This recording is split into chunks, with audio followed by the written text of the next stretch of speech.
people are embracing the use of drones to conduct inspections on towers. We've got very high-tech drones that can capture the cracks on the structures, blade inspection when it comes to wind power maintenance, tower inspections as well. Work-at-height professionals, they normally have fall protection plan developer training. In South Africa, it's a requirement. So you will never avoid that from the law. It's a requirement. Any work-at-height professionals, you must be trained on fall protection plan developer so that you know how to properly develop a plan for work-at-height. You've got different access methods that we want to manage. For example, I might be using ladders. I might be using mutes. I might be using scaffoldings. I might using rope access means. Rope access is where I use ropes to climb up and come down, maybe to wash windows, to do inspection of the wind turbines, or even telecom. Then you have got the known one, fall arrest means. Yeah. So fall arrest means is where you climb height positions or difficult to reach areas by use of fall arrest means. You're using your hand and your feet, and then you add an extra device called fall arrest systems. This is a system that will catch you in case fall occurs. I'm Vivian Boaz, and this is the EHS Unplugged podcast, the show where we share tips on home and workplace safety, environmental sustainability, and health and wellness tips. Join us as we explore these topics with industry experts and learn to create a safer and healthier world. Hi guys, my name is Vivian Boaz, and welcome back to another episode of the EHS Unplugged podcast. Now, today we are talking about work-at-height. We're going to look at the main industries where work-at-height is practiced, and that could be telecommunications, mining, oil and gas, energy, and so many others. Then we'll go ahead and look at what are the biggest risks, what are the best practices, and what are the emerging trends in this field. But before we dive down into this topic, let's first of all introduce our guests. Karibu sana. Thank you so much, Vivian. My name is Victor Okello. And I come from Gravity. Gravity is a South African-based company. Gravity specifically deals with work-at-height, and that's what they do best. Gravity divided into 3 companies. We have Gravity Training, Gravity Gear. So Gravity Training basically deals with trainings and all work-at-height related trainings, and Gravity Gears deals with manufacture and standardization of work-at-height equipments. Then we have Gravity Global that deals with manufacture of lifeline and bolting services for a lot of clients, basically still work-at-height. Yeah, so that's intro. My position, I'm the East Africa manager, and thanks for having me. Karibu sana. It's a pleasure finally having Gravity here. We've had our guest in previous episodes. We've talked so much about work-at-height. We've had people come on board and talk about the injuries they sustained while working at height. So this is really timely. Now, Victor, we normally start our episodes with really fun moments. So allow me to do this. So why did you choose safety as a profession? It took me down to my career line. My background, I'm an engineer by profession, specifically electrical and telecommunication. I practiced it a little bit. That's way back when I started my career at Huawei. Then I changed from technology to safety. That's a mentorship that was came into my way. Through my previous mentor, Maureen.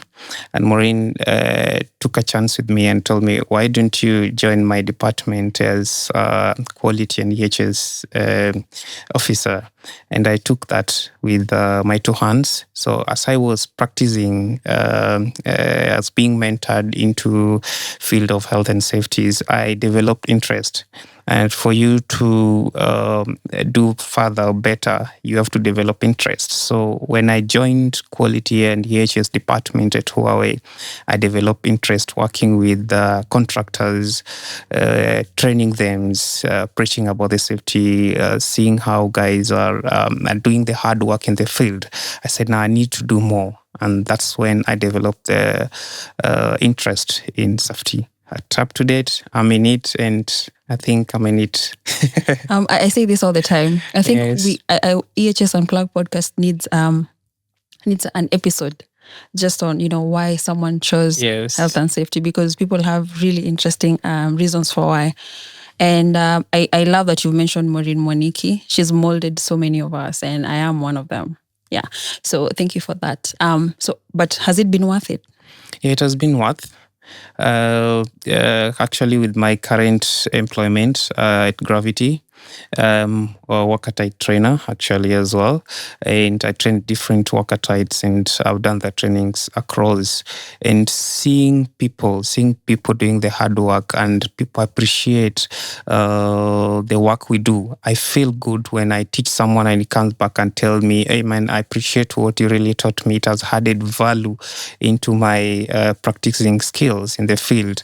And when someone come back and tell me that, I feel proud, and it gives me that energy to even research more, continue doing this work with a lot of energy, and that's what I'm doing, practicing working at height. Yeah. I mean, I know, Victor, and I know how crazy your schedule is. I mean, throughout the year, I look at, I follow you online, and I know you personally, but sometimes I wonder, how do you maintain, work-life balance? How do you achieve that? Is it even possible? Is that a, work-life balance? Have you been able to attain it, achieve it? Yeah, somehow it affected me somewhere down the line, but I accepted this is what I want to do. As I told you, it's interest. So we have social life, and we have got the family, yeah, with the friends here. So when friends complain you're no longer available, we try reach you, we can't get you. We used to hang out together, but now I'm not in the country. Maybe I'm busy training somewhere else, or I'm visiting different countries. So yes, it's a term that I had to come with, that I need to balance between work and I mean my passion, my interest, and also the social life. So I need to balance. When I'm back, I always organize groups, meeting with my friends. We go out for coffee, and they can visit me in my house. I can also visit them. At least we catch up together. Yes. So it's a work in progress. Yes, it's a work in progress, and also my families, they have to just accept. I was mentioning that to my wife, and she actually accepted to stay somewhere else, and I'm working somewhere else, and she accepted and gave me that space, and I also appreciate her for that. Yeah. I think it's really important to have a supportive spouse. It really helps. Having that supportive wife really helps. So Victor, let's just dive into today's topic, which is work at height. And I know we have, when you talk about work at height, what I've noticed is most people don't really know what work at height is. So maybe let's start by defining it. What exactly is work at height? Okay. Work at height, I'll say, so when someone talk about working at height, this is someone who work in a fall risk position. A fall risk position is a distance that if someone fall, it may lead to personal injuries. You may damage a property, or you may even die. So if you're working in that distance or that position, we term it as working at height. It can be changing bulbs in your house. If you fall, and you injure yourself, that's a work at height distance. If you're using ladders to access maybe a roof, you're working at height. Okay. Guys who do installation in telecommunications, they're working at height, because that is a distance that is someone loses balance and they fall. They may injure themselves. It may lead to accidents. Yeah. Yeah, so obviously, I love you mentioned the home environment, because we tend to forget about the home. We always think about, the workplace. But what happens when this person leaves the workplace and goes back home? What are the risks in terms of work at height that they're exposed to? Yes. Yeah. So we always say that work at height is a critical field in Africa. Why is that the case? So if you look at Africa's infrastructure development, more especially in mining, telecommunications, and energy, there's growing trend of having more professionals in the industries because of rapid development of infrastructure. There's demand for worker-tight professionals. So if you look at Africa alone, we have over 25,000 towers. The increase of wind farms and also increase of high-rise buildings. You walk to Nairobi CBDs, you will see high-rise buildings. Okay, these lead to demands of work at height and in terms of maintenance, in terms of installations, or even maintenance installations and so forth. So that make it a critical industry that it's really growing in Africa. That's why it's really growing. Yeah. Yeah. And yes, it's growing. It's a very critical industry, as you've said. But we have so many fatalities in some of these industries. For example, construction. Let's take construction, for example. One of the leading causes of injuries in the construction industry is, work at height. So what exactly is the gap in this industry for us to be having falling at height as the main cause of injuries? Okay. Yes, like you mentioned, is one of the leading. So actually, 30% of fatalities in workplaces come from working at height. So it's not just the construction industry. Yes. It's roughly around 30%. Yeah, so it's a high risk industries, and some of the risk that we come across is people may fall, equipment may drop on people, you may damage that equipment. We may have incompetent workers working, and when incompetent workers work, they are not able to actually work in such positions, and they may lose balance and fall. Using of poor PPEs. Substandard equipment, or some even work without the working at height equipment, working at height without a proper rescue plan. If in case of emergency, if someone cannot climb up and down, what happens? Do you run away or do you leave him there? Okay, and also working in without proper medical evaluation. Some people might have underlying conditions and they're working at height. Work at height doesn't want such persons to be working in such distances. Okay. So if you look at those risks and hazards, for example, even the guys who work in telecom and they're doing fiber installation, roof works, they're also exposed to fall because of maybe fragile surfaces. It can be open edges or sharp edges or even open holes. Okay. How do you work in such an environment so that you go to work safe, you come home safe? Okay. So if you look at the gap, it will bring me to how do we regulate work at height in different countries, and that goes down to different individual countries. Okay, for example, South Africa. South Africa has what is called their Occupational Health and Safety Acts of South Africa. They also have construction regulations that clearly stipulates what are the requirements when it comes to people who work in fall risk positions. In Kenya, we also have our OSHA Act as well, and I'll dive into that and. I'll dive into that later. In Nigeria, for example, you look at they have got their Factory Act of 1990. In Tanzania and Kenya, they all depend on the OSHA laws that is come from the labor laws. Okay, so the challenge we have is enforcement. So it is inconsistent. We have inconsistency when it comes to enforcement. That's why we depend on clients. And we depend on heavily trainings and individual companies' health and safety systems to be in place so that it doesn't just depend on country's legislation to enforce this, because we have got a lot of inconsistencies when it comes to enforcement. So it goes down to individual companies. What does your company do to safeguard the people who work in a fall risk position? Yeah, but I think it's normally it's easier when nationally at the national level we have regulations in place. When you mentioned the OSHA Act of 2007, it's not really detailed Yeah. when it comes to work at height. I mean, if you're being honest, it really does not touch much on work at height. Okay. So again, what can we do as a country? Because it's really important. The telecommunications industry is huge. The construction industry is huge. We need a regulation that specifically is touching on work at height. Yes. So maybe as an expert in this area, and you've also worked in South Africa where they have serious regulations in place. Yes. So what can we do as a country in terms of formulating, implementing? Okay. As a country, we have companies, countries' legislation, but sometimes it might not be the best because it acts like a baseline.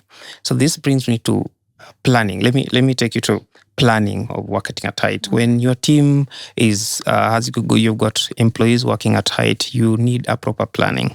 Proper planning prevents poor performance. Okay, and how do you have this done? There is what is called, you need to have a proper fall protection plan in place. You need to have good policies. You need to have procedures, and you add these together, you come up with a plan. So first, for you to come up with a plan, you need to refer to something.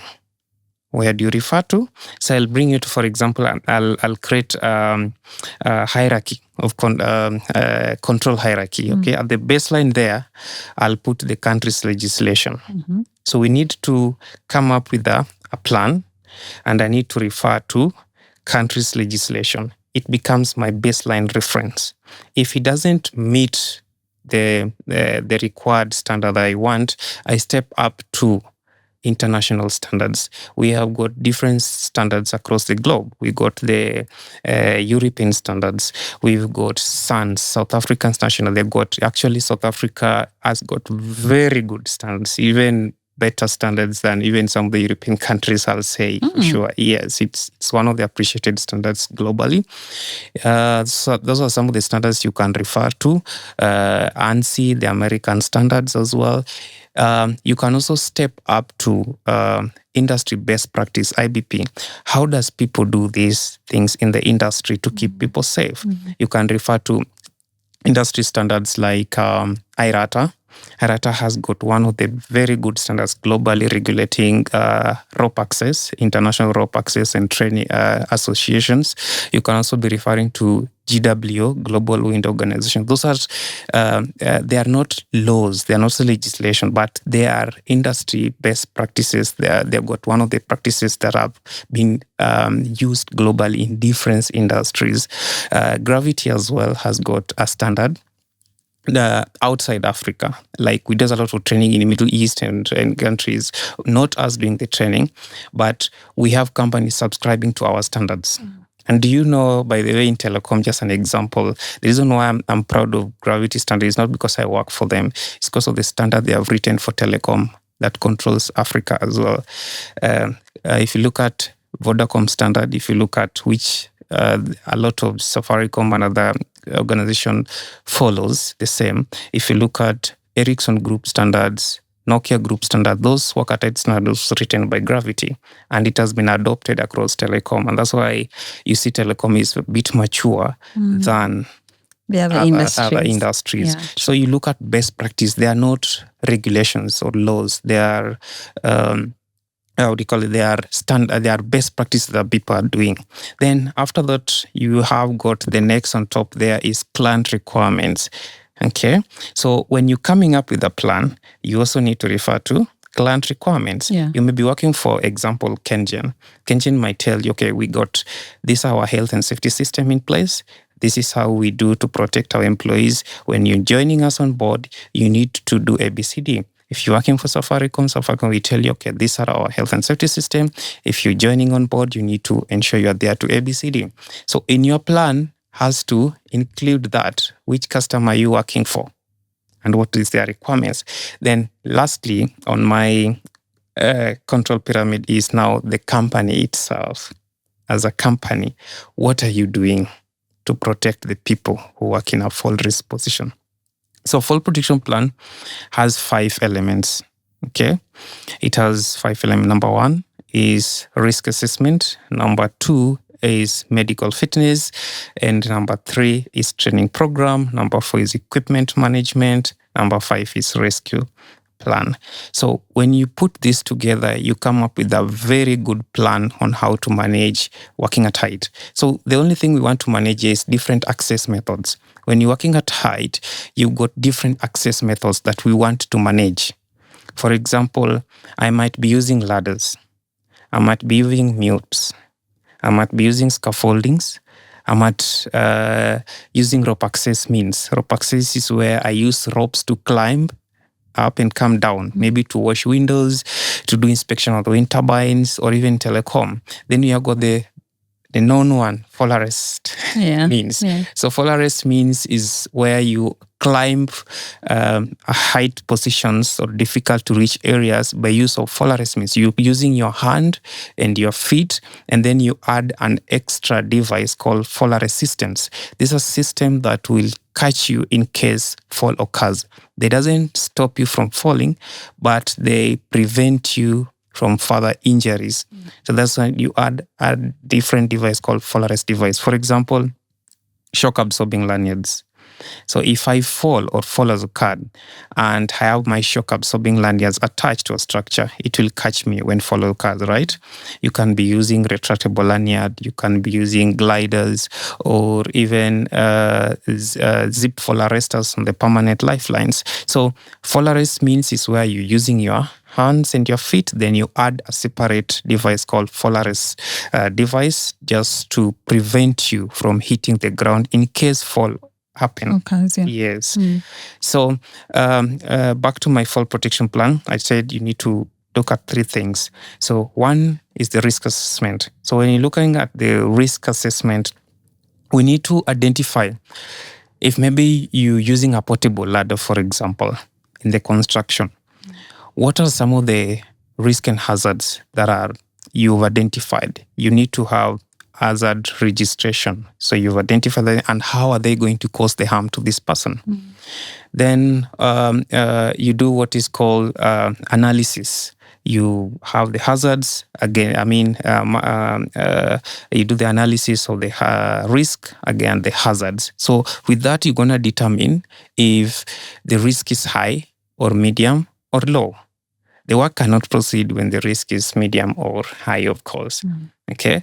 Then once you've identified all those risks and hazards in place, you now put the control measures. So once you put the control measures, you now do a review. Okay. You do a review and monitoring. How does the control measures you put in place work? Okay. So under review and monitoring, you have to reduce that. You cannot eliminate it completely, but you'll have to reduce it to an acceptable level. So from high to medium to low. Work can only proceed when the risk is low and not when the risk is medium or high. So that when you're coming up with the baseline risk assessment, fall protection plan form part of your baseline risk assessment. Okay. Then as a company, you need to go to the second part of the fall protection plan, which is how do you evaluate the fitness of your workers who work in a fall risk position? These guys do a lot of physical work, and therefore having underlying issues, high blood pressure or whatever underlying issues someone might have, might affect someone, may lose consciousness, someone working at height, and someone may fall. Okay. So how do you ensure this person is medically fit? You need to have a procedure in place to evaluate their fitness at the end of every year. In our OSHA Act, it's there. Yeah, it's a requirement. So I just want to refer this to tell you that we have a very good OSHA Act 2003. I know it's undergoing review. Yes. And we're gonna have OSHA Act of 2024 very soon. I don't know where where we are with it, but it's on the under review, right? If you look at the risk assessment, look at the OSHA Act 2007. I think part 5, I'm not sure, but section 33 talks about the duty of employer. If you look at part 43, section 43 talks about the duties of employees. Okay, first it tells you need to register workplace, and you need to ensure the work is safe before the people occupy. By doing that, what do? You identify some of the risk and hazards. You eliminate them before people occupy their office. That's It's there. I want sorry, I'm interrupting, but I want to take you back. If especially for medical assessments, Yes. So it's the act is very clear. There's the annual. Then if you get sick, you're coming back, and then you need an assessment, right? But the pre-existing conditions, Yes. the act is very silent on that. Okay. Right, because if you have you're epileptic, is that the Yes. correct term for it? Okay. If you're epileptic, you're required to declare. Yes. You're supposed to tell me, as I'm the employer and you're the employee. You tell me, okay, my name is Victor. I am prone to, having epileptic episodes, right? But if you don't make that known to the employer, then the employer will actually hire you to work at height. Imagine the kind of risks you're exposing that employer to. Yes. Now it comes to declaration. When we are hiring someone, we need to have a declaration, maybe filed by HR or whatever, that these are the conditions. And when you're taking these guys to this hard work, like work at height, for example, you need to make them understand the risk and hazard. That's why when you're coming up with your baseline risk assessment, it has to be clearly very simple to understand for any person, the layman's person. So when you make this clear to them, they know I'm here. So you're changing their heart and mind. So they're able to tell you, okay, cool. I also want to work and also get back to my family safe. And these are the conditions I have. And how are you supposed to help me? So that you're helping that person. And when you take them to the hospital, let them do the actual checkup. Okay, so let's do the actual checkups. You know what are the conditions they're having. Then the doctor will be able to ascertain that if this guy can work or not. Okay, so you need to have that procedure in place in your organization. How do you ensure your employees are in good health conditions? And what are the procedure in place to monitor that? They are working on site. All of a sudden, conditions pops up, but he has a valid medical conditions. How is the reporting procedure? What's need to be done after that? So that also should be well outlined in your fall protection plan. Then number 3, under fall protection plan is training program. What makes someone competent to work at height? I love this one. Okay. What makes someone competent to be called telecom rigger? What makes someone competent to be called tower erector? What makes someone competent to be called supervisor or whichever roles or job description this person is doing? It comes down to training. You need to draw a plan to come up with a proper training matrix to ensure these persons are competent. For example, you cannot eliminate rigging and lifting when you're talking about working at height. So if, for example, I'm working in a construction, I'll be lifting loads, okay, to do the construction. If I'm working telecom, I'll be lifting maybe tower members, telecommunications equipment like RRUs, for example. And when you're lifting these equipments, there is elements of lifting here and also working at height at the same time. So what trainings are needed for this person? First of all, if you're working in a fall arrest environment, you need fall arrest trainings. Any person working on site, you must have at least 2 rescuers, meaning you need rescue training as well. So you need at least 2 rescuers on site. If rescuer need to be rescued, there's another guy need to perform the rescue. Okay. Then if you're doing lifting, for example, we normally have got different lifting categories. If you're lifting up to 8 kilograms, some standards say 8 kilograms, some standards say 10 kilograms. You can carry them on your harnesses, for example, up to 10 kilograms. But if you're lifting more than 10 kilograms, you use pulley system, 1-to-1 pulley system. It doesn't have any mechanical advantages whatsoever, but you're not carrying them on your harnesses. If you're lifting more than 50 kilograms, up to 100 kilograms, you use mechanical advantage systems. That is 3-to-1 pulley system. It can be 4-to-1 pulley system or even 6-to-1 pulley system, which they need to go and learn. How do we have this configuration done? Because 3-to-1 pulley systems bring some sort of efficiencies when it comes to rigging and lifting. If you're lifting more than 100 kilograms, up to 500 kilograms, we got mechanical hoist. So you're using hoist to do the lifting. Then if you're lifting more than 500 kilograms, we are now bringing the crane aspects into the equation. And we have several training who operate the crane, crane operator, and so forth trainings. So you come up with a lot of trainings that are needed for this person to be called a specific maybe job description, whichever you can give them. If you're the gear inspector, you need to, first of all, if you are inspecting watertight equipments, you need to understand watertight equipment itself. So you need to be trained on fall arrest equipments or rope access equipments. You need to be trained on gear, climbing equipment inspection management, how to do the inspection. And if you are a rigger, you need to do fall arrest and training inspection. You need to do rigging training and rescue training as well. So come down to what are the job description your team do.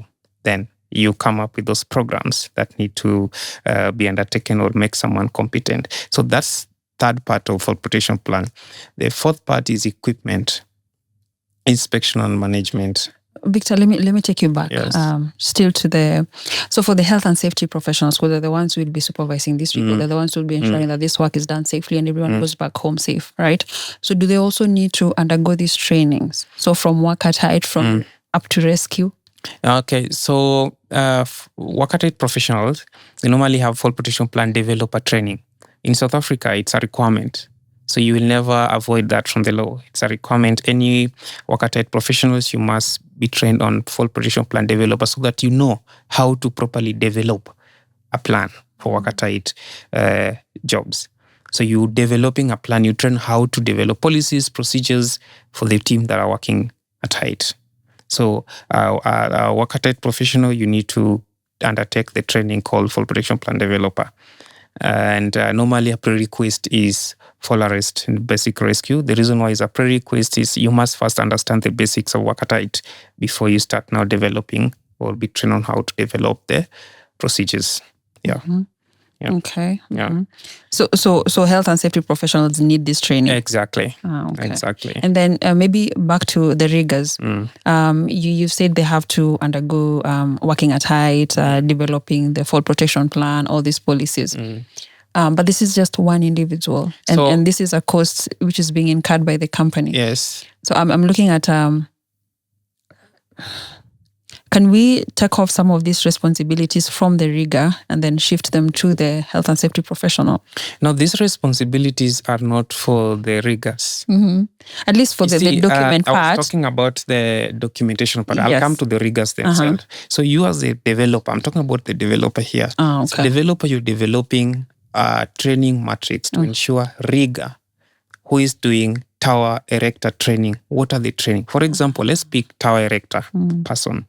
You need to undergo fall arrest and basic rescue as a rigger. Who ensure this has been done is the safety professional. It's not the rigger. Okay. You need to undergo rigging training, mechanical lifting training. If you're lifting more than 100 kilogram, you need to do tower erector training. Actually, that's one of the parts that we've neglected. The guys who are doing tower erection, you need to undergo tower erector training that give you a knowledge on how to erect tower safely and dismantle tower safely, and those are the trainings that you need to do. So you come up with a training that make this tower rigger competent. Then you ensure they undergone those trainings where to accredited training provider, or where do they need to go to those trainings. So you ensure they've done those trainings. Okay, so it's your work as a developer to ensure you develop that training matrix. Then it has to be done as developed by you. Then the fourth part of fall protection plan is equipment and inspection procedure. How do you maintain this equipment? How do you ensure they are safe? So this brings to equipment inspection. Okay. So we normally have got 3 levels of inspection. Can I give you sorry? So these are we normally have got 3 levels of inspection. We got the pre-use inspection. We got the a industry best practice that equipment need to be inspected at the end of 3 months if it is being used regularly. But we also got 6 months inspection as well, which is a legal requirement. Equipment need to be inspected at the end of every 6 months. And who does the 6 months inspection? The gear inspector. Who is a gear inspector? Someone with experience on the equipment that is inspecting, and someone who has been trained undergoes a certification that he is a licensed inspector. That is the person that's supposed to carry out the 6 months inspection. So do we have those in Kenya? Because most of our equipment are imported. yes. So where am I going to get the gear inspector? You need to be trained. Oh God. You need to be trained. Those trainings can be gotten everywhere. Gravity offer gear inspection training. Yes, we does it a lot. So you need to be trained as a gear inspector on how to properly conduct the inspection on the equipments. So equipments need to be pre-inspected. That is the function of the supervising the team. Before they use the equipment, they need to do the inspection of the equipment. So when you normally come to inspection of the equipment, we normally refer to original equipment manufacturers' recommendations. Because when you come to inspection, sometimes we clean the equipment. How do you wash the equipment? What are some of the chemicals that damage that equipment? What is the lifespan of an equipment? Different manufacturers have got different lifespans on when the equipment expires. Normally, majority of equipment expires out every 10 years. So, of the 10 years, even if the equipment is not in use, they expire. So you need to get a new equipment. So when you're buying your equipment, for example, you are a HSE officer, you're a director of a company, you're buying an equipment. One of the things you need to look at is date of manufacture of those equipments. So equipment normally are divided into two, software's part and the hardware part. Software parts are the soft parts of the equipment. Hardware parts are the metallic, plastic parts of the equipment. So hardware part of the equipment, we need to look at things like date of manufacture, certification and standard. So we look at the certification of the standard. We got different standards across the globe as well. For example, we heavily refer to EN standard, which is the European standard. That's why you hear harness EN, so and whatever. I need EN rated. So for example, let me pick an example of an helmet. We've got a climbing helmet. I'll pick two. EN 397 and EN 12492. 12492 is a climbing helmet, for example. Is a climbing helmet. EN 397 is a construction helmet. So if you look at inside of the helmet, it's clearly written EN 397. Those ratings came from the testing that was actually done on those equipments. For example, if you look at EN 12492 helmet, it has a chin strap that is rated to carry a maximum of 50 kilograms. So that if I fall from height and something catches it, it's supposed to leave my head so that I hang. But if I use the EN 397 in working at height, okay, it might not cut because it is not rated to break at that kilogram. You understand? So if I use it again, if you look at EN 12492, which is the climbing helmet, it's supposed to protect you all round, so that when you fall, you'll be swinging on the tower. So when you swing, it's supposed to protect you from the back, from the front, from the side. So sometimes I look at some trainings post and I see then the kind of helmets that is being used in trainings. It's not the work at height helmet, but you training work at height. So you see the culture you pick from the training. So that's why I say training is very, very important when it comes to mentoring the guys who come for your trainings. So harnesses, for example, we got harnesses, different rating, and you look at the standard EN 361, front D-ring, back D-ring EN 361, and also side D-ring EN 358. And look at the rope access harness, they got the fifth D-ring, which is EN 813 at the bottom here. So rope access harness a little bit different with the fall arrest harnesses.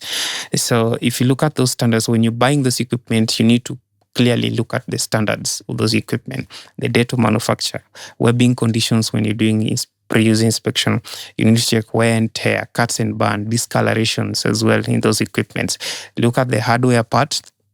Hardware equipment, normally, they doesn't have that expiry date per se, but you will look at things like crack, rust, deformation, working functions, and so forth. Rust is one of the very common things that affect the hardware equipment. And how do you use that equipment? How do you protect that equipment? In case technician finds bad equipment on site, how do they report to you? Because they're supposed to report to supervisor. Supervisor is supposed to bring this equipment to you as a safety manager, you need to do an inspection of that equipment. If it is bad equipment, you need to damage that equipment and issue good equipment. If it is good condition, you need to advise the team to proceed using it. So that's covered. You need to have that well outlined procedures under inspection. Then the last part of fall preparation plan is rescue. So how do you just work? What if something goes wrong? Emergency evacuation plan. You can't just work at height without a proper emergency evacuation plan. In case fire outbreak, in case someone can't climb from up there down here, you need to perform a rescue. In case someone has fallen, you need to perform a rescue. And therefore, you need to have a proper rescue plan in place. And this rescue plan differs as per the scope of work. Someone working in a rooftop, someone working in tower, for example, I talk about telecom, someone working in rope access, cleaning windows on these high-rise buildings. What are some of the rescue plan that need to be in place for such a person? So normally for rope access, you'll be talking things of separate rope rescue that they need to be trained as well. Fall rescue, got the ratchet rescue as well. And that brings to the come back to the equipment they're also using. Okay. Some of the common thing, again, just to give an example, when it comes to rescue, we normally have fall rescue normally use the shock absorbing lanyards. So I always recommend it be attached in front, the EN361. Back is not bad, but the reason is in front here has got several advantages. One, if I fall, when you fall, you're gonna catch, you're gonna find you unaware. So you're gonna fall like this. So when you fall like that, you can easily hold yourself. And when I come to rescue you, normally when you hang too long on the harnesses, it causes what is called suspension trauma. So there will be limited blood flow in your brain circulation, and that may lead to death. So therefore, when you're rescuing this person, you need to put for him suspension trauma slings on his leg, which come from the chest to his leg. So you see, if he fall like this, you can easily put it on his leg and rescue this person easily. But if it is at the back, this person is going to fall this way. And if he fall this way, he might also hit his head on the structure, and that may cause damage more to this guy. So hanging is not bad. It's also standard as well, depending where you're working. But if you're working on the tower structure, I'll recommend you put it in front because of the technicalities of when it comes to rescue and when fall occurs. Again, so that's about rescue and so forth. Yeah. So just maybe to add, once you develop a plan, it needs to be implemented. So who is supposed to implement a plan is the supervisor, the team leader on site. So you got a very good plan in the office, but how does it get implemented? So that team leader in the field, that construction team leader on the field's construction supervisor should be very competent to do what is called implementation. By implementing, let's say he should be able to identify quickly, as per my site, these are the risks and hazards, and these are the controls I've put in place. Maybe there's a possibility of things dropping. How do I do the barricadation and then mitigate those risks before the work start? How do I ensure my teams on the field, on my sites, are medically fit? He is not a doctor. He need to check the certificate of the guys that they're valid. If the guys have some medical change in conditions, he need to escalate that to you. How does he ensure that equipment has been inspected? He will just do pre-use inspection. He ensure that teams have done pre-use inspection. How does he ensure the training has been done? He will just check this is the scope of work you're doing. These are the training that are needed. These are the certificates, and you keep them in a safety file to just prove that these guys are competent. Rescue plan. These are the rescue we're going to use in case something happens. These are the rescuer. Who is the rescuer? Then all these are communicated to the team through the toolbox talk or site induction. You communicate this through the daily safe task instruction before the work start. So that is the implementation part. So we got the development part and implementation part. Yeah. Thank you for that. There's something you've mentioned about accredited, training institutions. We have so many of them offering work at height training. So for me as a client, I want, work at height training for my employees. What do I need to look at? If I'm coming to Gravity, what does Gravity have to have, for me to engage them for work at height training? Okay. Yeah. So we normally have got the third-party accreditation institutions like IRATA. One of the body that I really respect is IRATA because of Victor, you need to tell us what IRATA means in full for our audience. Okay. Sorry. Industrial rope access and trade associations. This is an association based in UK that regulate the rope access industry, and a lot of institutions have subscribed to their standard. So I'll challenge you to just go and read their standard. It's very stringent for them to come and audit your place where you're doing the trainings. They fly in their team to come and audit.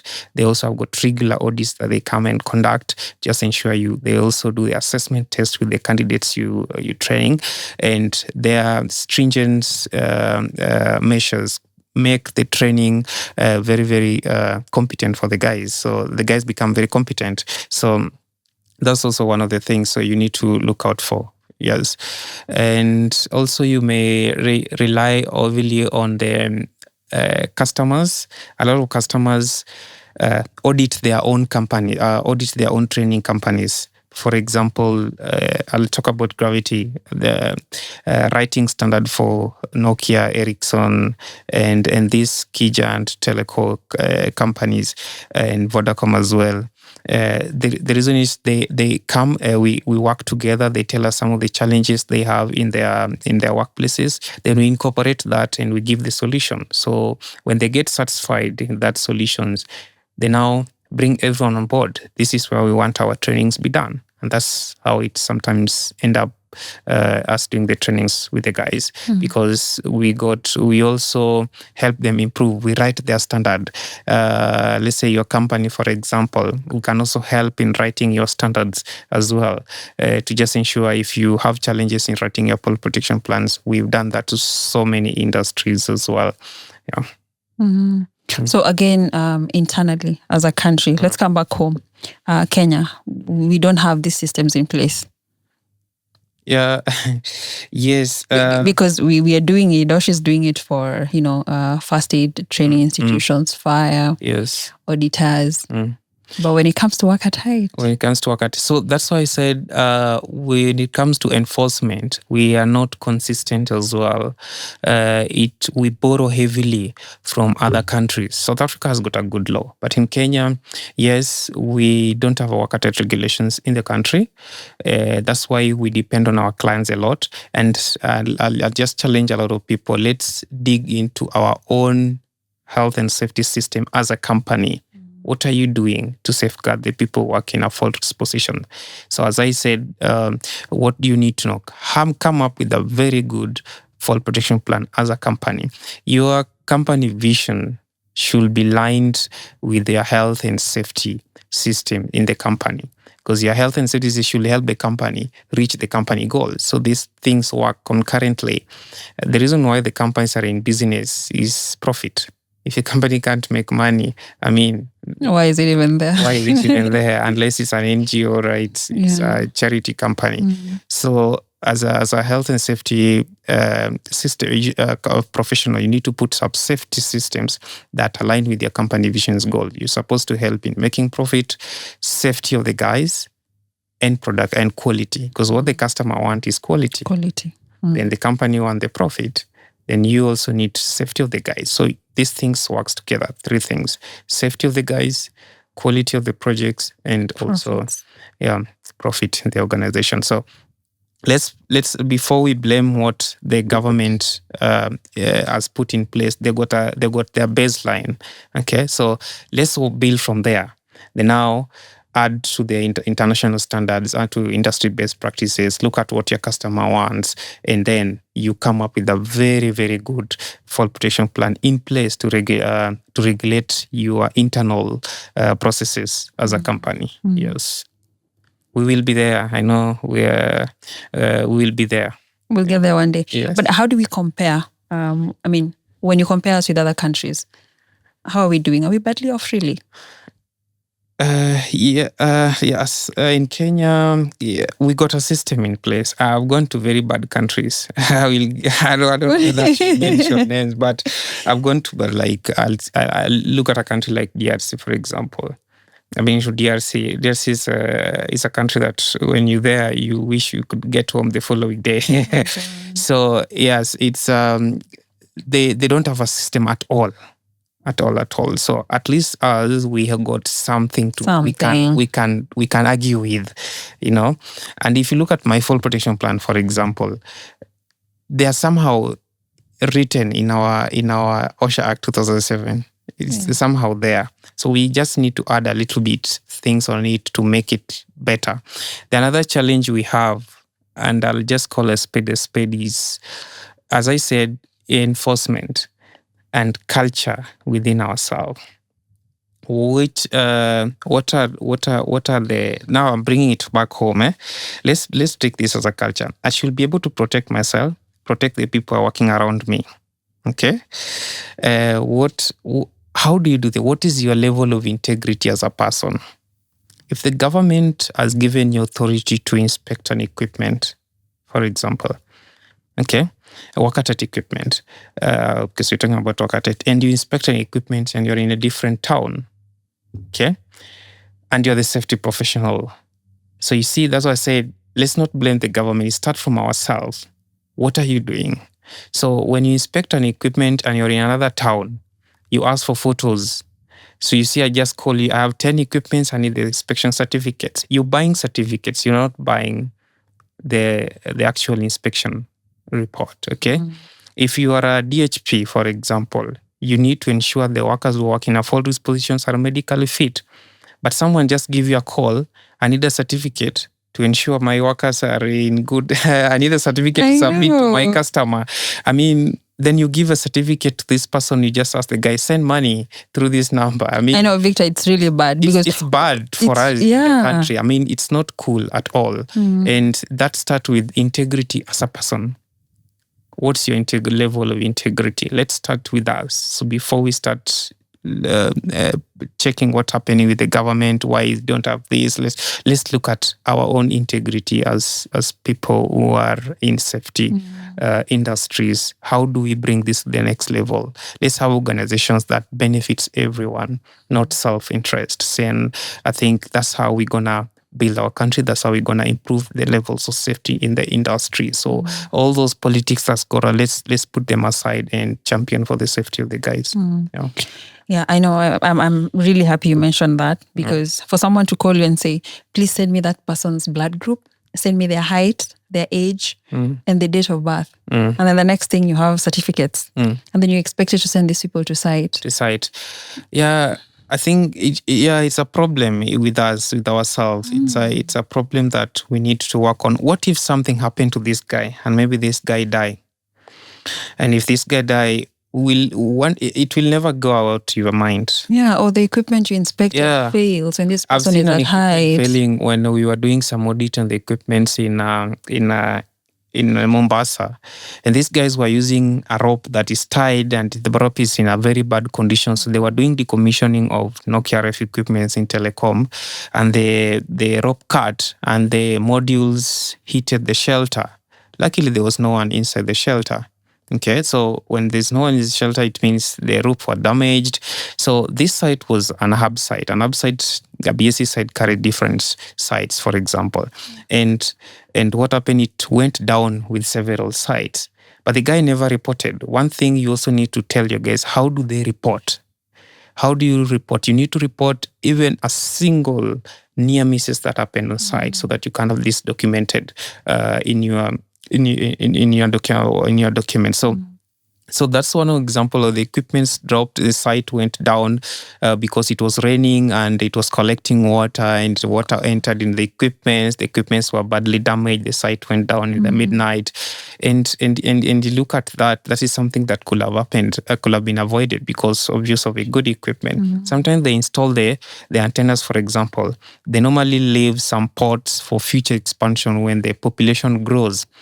So you're going to do survey so that you can be sure that the ports that was left is still functioning. You realize the port was damaged. Why was it damaged? Someone damaged it during installation. They dropped an antenna, but he never reported.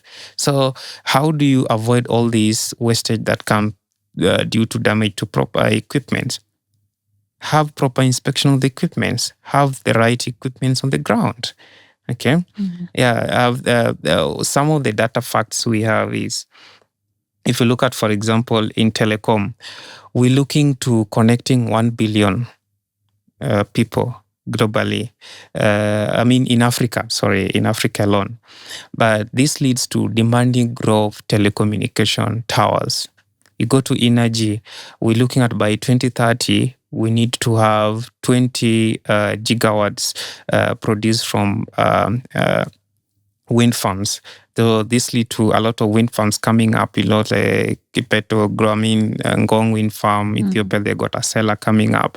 So this lead to demands of what? Tower and maintenance. So the industry is growing. Look at the blade maintenance, the tower maintenance is also growing. And I'll tell you, 70% of deaths that comes from working at height, it's due to incompetency.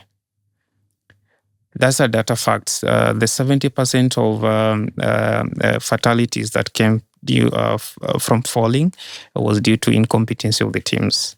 Okay, so how do you ensure teams are competent? You need proper training. With the right training, with the right tools, with the right technology, we're gonna be there.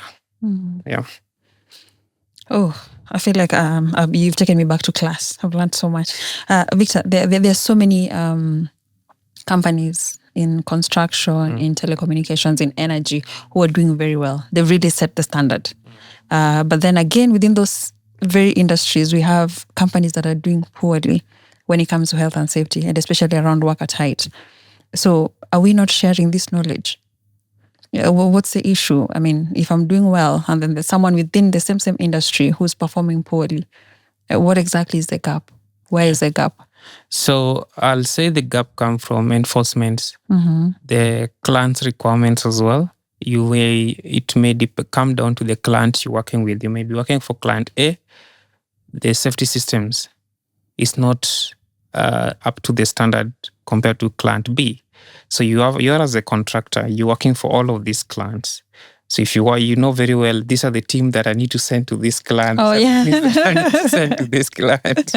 So I'll say let's grow it from our own company. Let's take the initiative by ourselves. So if the client has a good initiative, better. But take it as the company itself. So if, for example, I said telecom is mature, yes, but we have construction.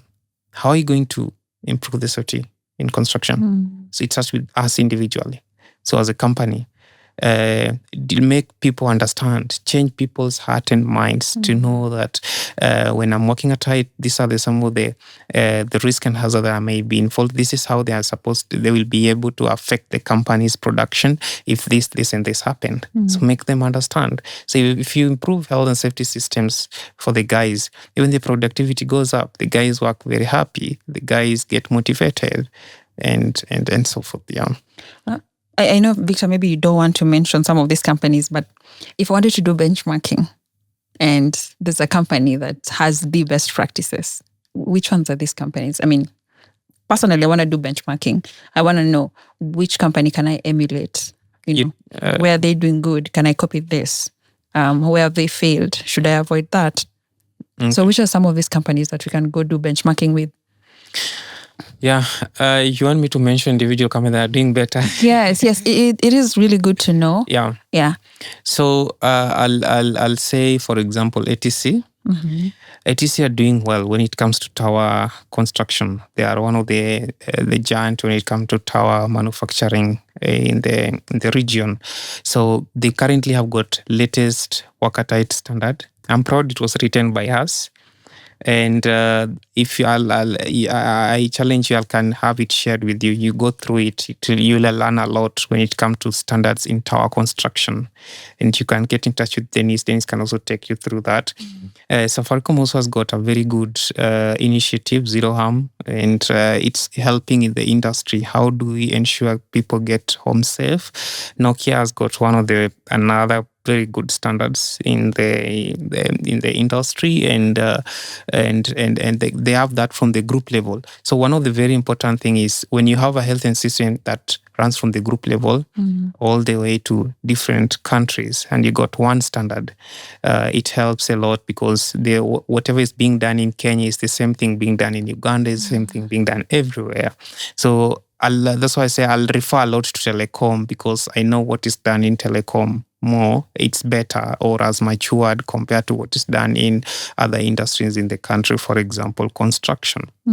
So construction purely depends on government regulation. And what if there's something maybe doesn't meet that standard? Do you still stop there? They also stop there. And that's where you see there's that big gap between telecom, construction, mining, and so forth. But mining in South Africa, it's very mature, more than even in telecom. Mining in South Africa, it's seriously regulated with strict safety measures in place. So if we can also just borrow from these companies, I'll challenge guys to borrow from IRATA, go read their standards when it comes to worker tight.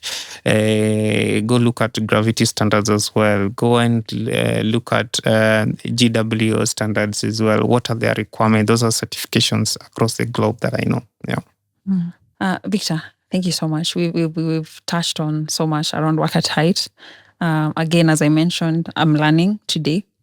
But when you come back to innovations, technology around worker tight, what are the emerging ones in 2024, 2025, 2026? Okay. Some of the emerging trends or technology that are coming into the industry is drone inspections. So people are embracing the use of drones to conduct inspections on towers. We've got very high-tech drones that can capture the cracks on the structures, blade inspection when it comes to wind power maintenance, tower inspections as well. I know of a very good company called Itres from UK. They were in Kenya during our lifting safety to the new height. They invest heavily on manufacture of drones and inspection and so forth. So that's one of the things that is also coming into the industry. And also another thing that is coming to the industry, IoT, smart PPEs, smart helmets, and smart harnesses as well, that has helped in supervision real time on the smart harnesses. Yes. You need to tell me about that. Yes, so you got this smart harnesses as well, that and the smart helmets that has helped in capturing data on the field, supervise the guys in the field, are the guys free climbing, what exactly is happening, is how many people on site, and so forth. So yeah, some of the harnesses that are coming up in the industry is, you see, they got, if maybe your team doesn't report and you're doing quick inspection, then normally deploy somehow when someone has fallen in it, you can easily check. It will easily has a good indication on the equipment. Maybe that will dive into deeper to how these helmets harnesses looks like. So you can easily know something happened on site in regards to these equipments, and you can do an investigation how it happened and why it actually happened. Yeah, so that's it. Those are some two things that are coming up interestingly in the industry. The harness, I'm very interested. I know we can do another episode on this, but just tell me. So the harness, is it fitted with a camera or? Yeah, there's some that I've fitted with their cameras, and also it's in that it can also help you get information if fall occurred and the guys never reported as well. Yes.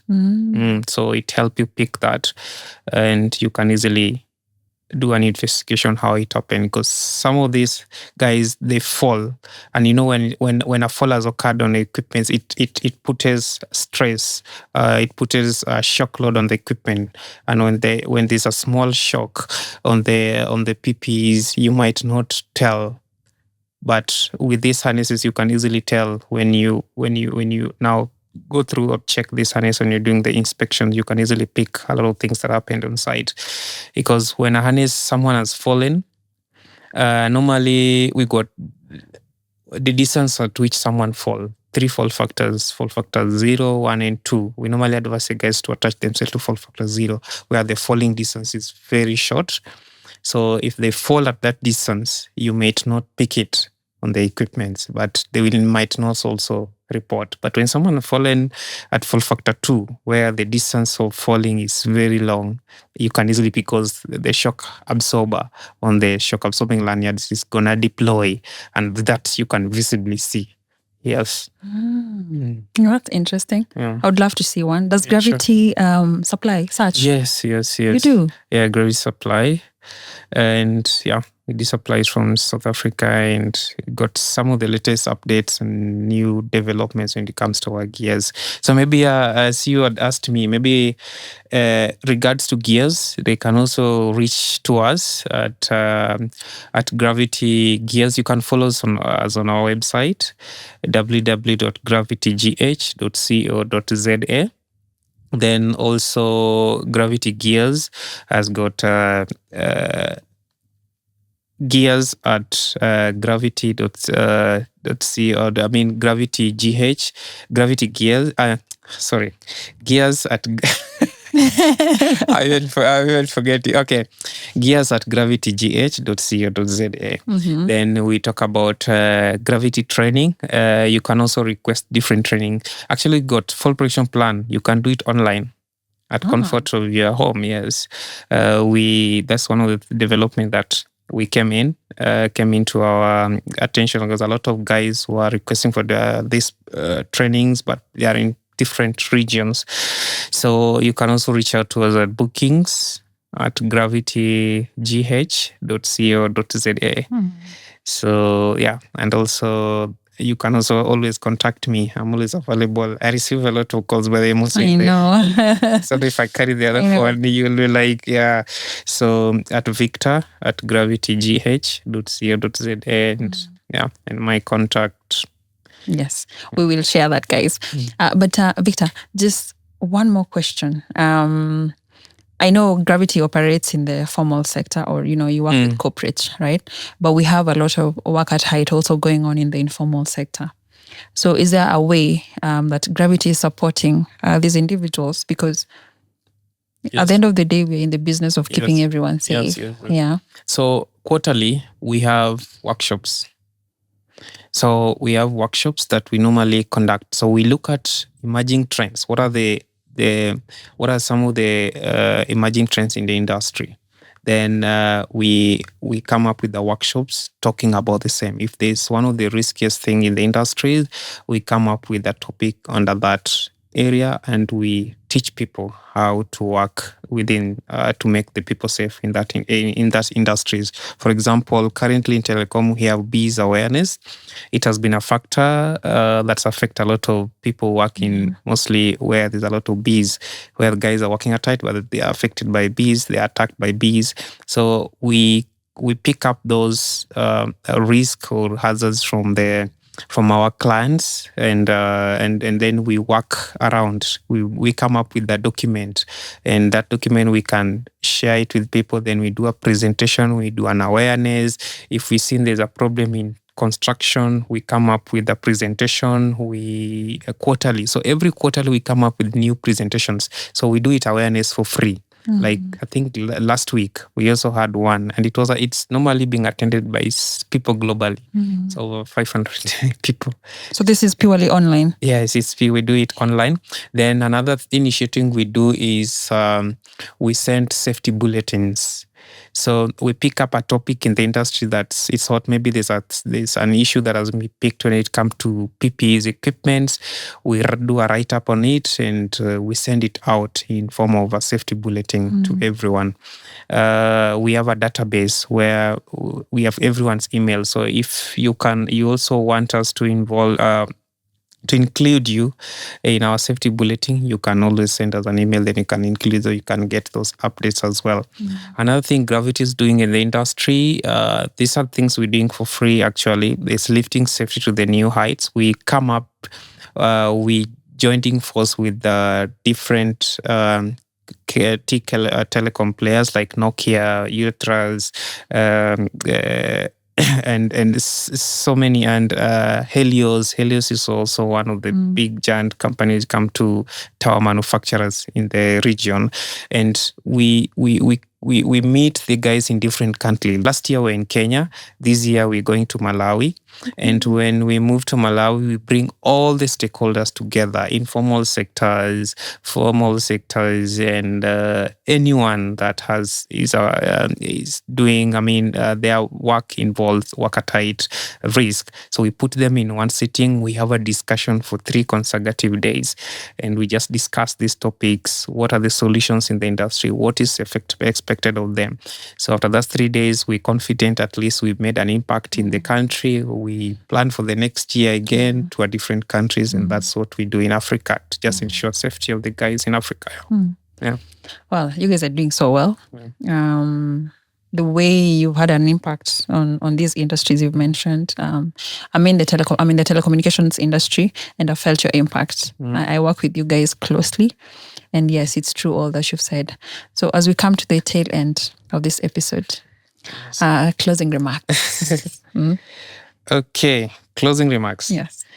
I'll just, maybe it comes like an advice to the industry. Let's invest heavily on training. Training is key to enable guys properly conduct risk assessment, use the tools correctly, and properly implement rescue in case of an emergency on site. So you need to properly invest on your training, your guys, train your supervisors, and you have to do the right trainings. So with the right trainings, with the right technology, we are going to make work at height industry safer, and we're going to improve safety in the industry, efficiency, and productivity in the industry. Thank you so much, Victor, for agreeing to come on board. Thank you so much. I have much. loved this episode. I'm so happy. Thank you for having me. Karibu sana. Thank you so much, guys, for watching, for sticking with us. As you've heard from Victor, work at height is one of the leading causes of injuries in construction, in telecommunications, in energy, in mining, in oil and gas. All these industries is one of the leading causes of injuries. And Victor works with a company that offers trainings. As you've heard, he's mentioned that trainings is one of the ways of keeping your guys safe. It's one of the ways of ensuring that no one gets hurt in the workplace. So please invest in trainings.